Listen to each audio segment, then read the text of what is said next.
अच्छा, एक छोटा सा मैसेज भी है मेरा और सवाल भी है, अगर कोई मेरी रहनुमाई करना चाहे तो।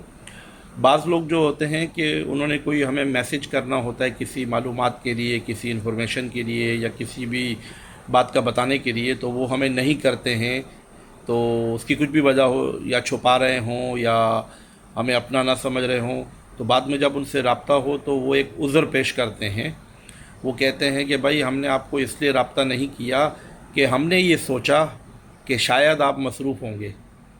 तो आप बताइए कि अब बदगुमानी से हमें बचने का हुक्म दिया जाता है और आगे से बंदा एक बहुत ही एक इतना कमज़ोर सा उज़र पेश करे कि हमने आपसे इसलिए रब्ता नहीं किया कि हमने ये सोचा कि शायद आप मसरूफ़ होंगे। तो वल्लाह ताला आलम। अल्लाह ताला सबसे पहले मुझे, बाद में दूसरे लोगों को हिदायत दे, हिदायत पर गामदन रखे। मिलते हैं छोटी सी ब्रेक के बाद।